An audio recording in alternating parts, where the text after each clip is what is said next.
As we were saying, these are the first public hearings, and the two witnesses that we heard from there, the two senior diplomats, William Taylor and George Kent, went before the committee in the closed-door session last month. And essentially what we heard from them was more of the same of what they gave in that closed-door session. And there is a fair degree of political theatre to some of this, isn't there, in the fact that this is playing out before the public now. Did you hear anything new, and what were your overall impressions of this so far?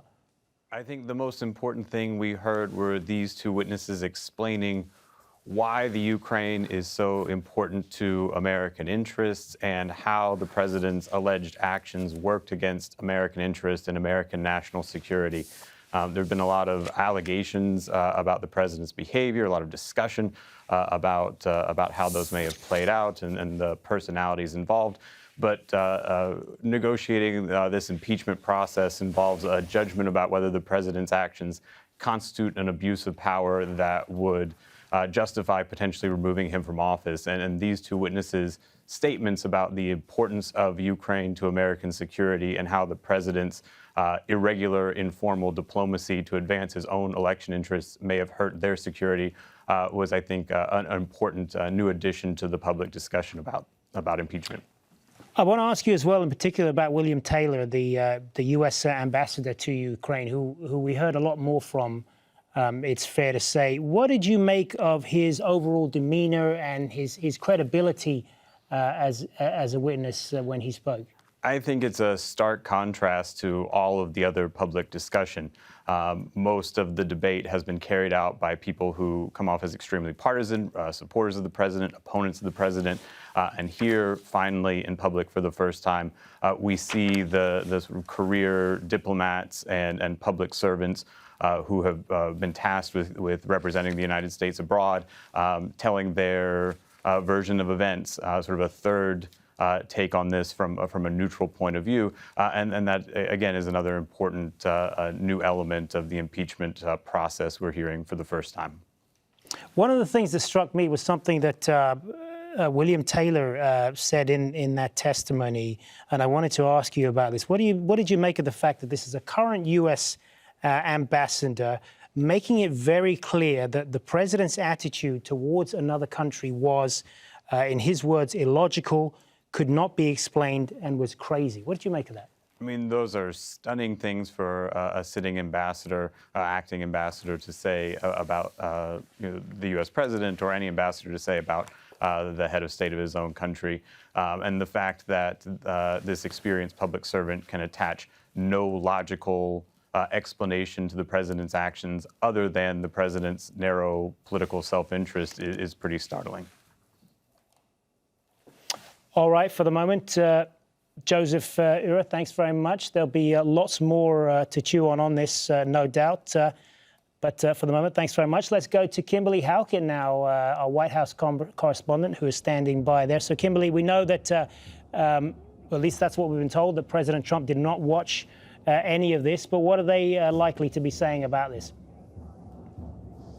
Well, I suspect the president did watch, because throughout this, there was some tweeting and retweeting that was taking place, mostly of arguments favorable to the president. And we did have a statement also from the press secretary, Stephanie Grisham, on social media. She says that this hearing is a sham hearing. It's boring and a colossal waste of taxpayer time. So it does appear that the White House, at least staff, if not the president, is watching this very carefully, because some of the testimony that has been presented thus far, well, it might be boring, is particularly damning. If you drill down deep into what the case is being made, is that there were two channels of foreign policy with respect to Ukraine.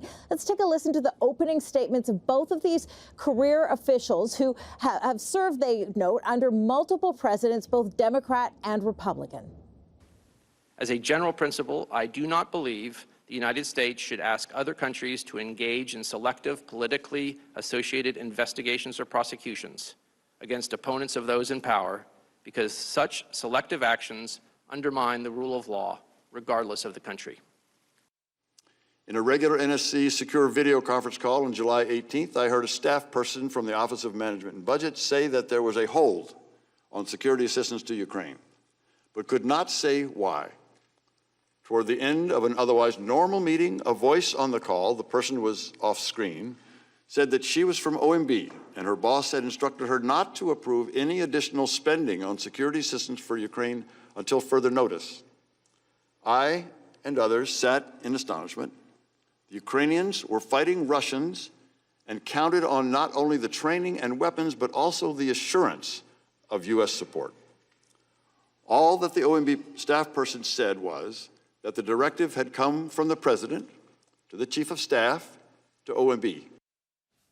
Yeah, as you say, Kimberly, some pretty damning testimony there from two people who are career officials, career diplomats. And while we're waiting for this recess to end and the hearings to pick up, we are going to, the Republicans are going to get their opportunity to essentially cross-examine both of these two witnesses. And presumably that's something that the White House is going to be very eagerly awaiting.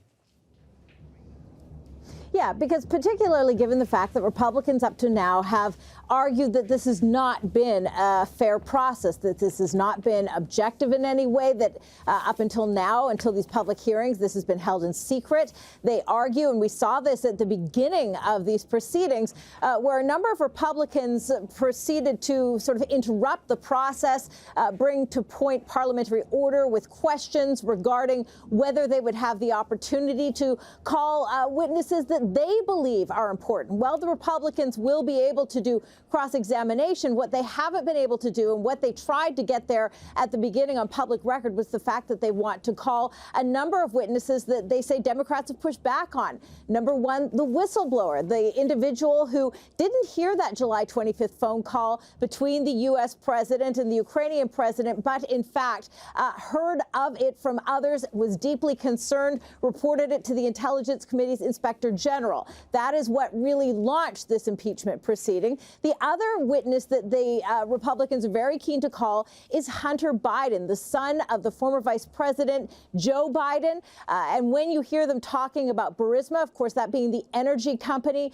that is the focus of Hunter Biden serving on that board, the members of the Republican Party, they say that they want to dive down deep, that they say these are legitimate questions that need to be explored, that whether or not there was any corruption under the vice president while his son was serving. So while these have been pushed back on by Democrats, what we expect to hear more of as Republicans get the opportunity to question is these lines and these arguments that they hope, if not successful in swaying the Democrats that will be ultimately voting, we believe, to impeach the president at the end of these proceedings, may sway public opinion. Because right now we know, according to polls, that it's just a narrow majority of Americans that support impeaching the president on this issue. And of course, Democrats are hoping to make that a large majority. Their work's cut out for them, given the fact that much of this is very confusing, it's very legal, it's very deep in the weeds.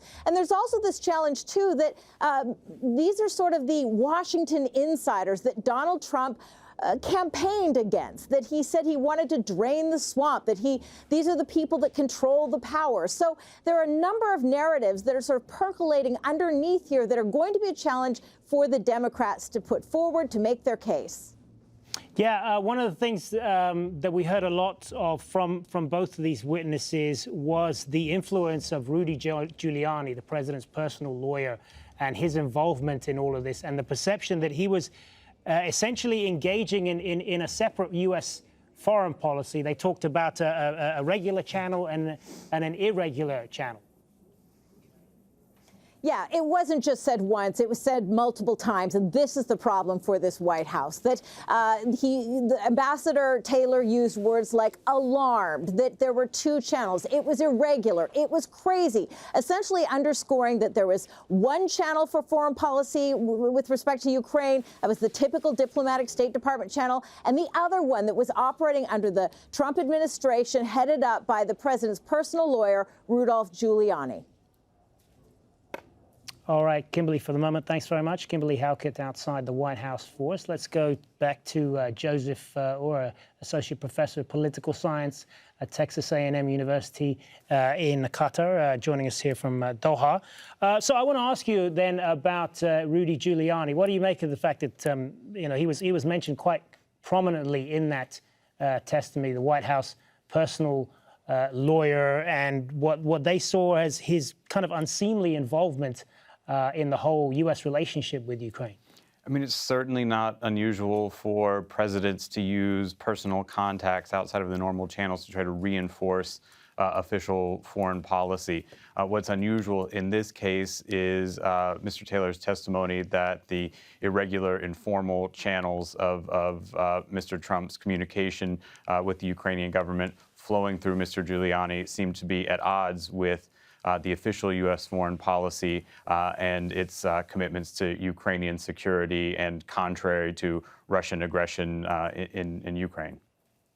How much could all of this then come down to public opinion, essentially? I mean, Kimberly made mention of that earlier, that opinions are very hardened on both sides. This whole process has been seen to be very partisan. Not a single Republican voted to go ahead with the impeachment investigation. Do you expect anything that we've heard so far, or that perhaps we will hear later today, that might move the needle in any direction? It's hard to say, but of course, the thing that really struck me was the sort of impartial tone of these two witnesses. It really did just stand in a very stark contrast to the way that many Democrats in Congress have talked about impeachment, certainly the way that Republicans have talked about impeachment and defended the president, that here are these two public service servants, a career diplomat, a man who's been in the military and served the United States in a variety of capacities for president, stretching back to Ronald Reagan, talking about how the president's attempts to influence relations with the Ukraine were deeply at odds with national security and contrary to sort of all traditional patterns of American diplomacy. It's hard to think that that won't be convincing to anyone who is approaching this with an open mind, no matter how modest a slice of the public that may be at this point. So when these hearings resume, and we may be seeing some indications of that right now, the Republicans will, as I said, get their opportunity to question these two witnesses. They'll get 45 minutes, just like the Democrats got 45 minutes. What do you expect them to do as they attempt to perhaps discredit these witnesses? Well, Congressman Nunes's opening statement, I think, is a template. They'll raise a variety of allegations about Ukrainian involvement in the 2016 election, about the Mueller report, and whether or not that indicated that President Trump had colluded with the Russian government during the campaign, and essentially just repeat over and over again the names and sort of taglines of these various scandals, probably in an effort to lump these new allegations in with the kind of mass of scandals that have overwhelmed American politics in the last few years.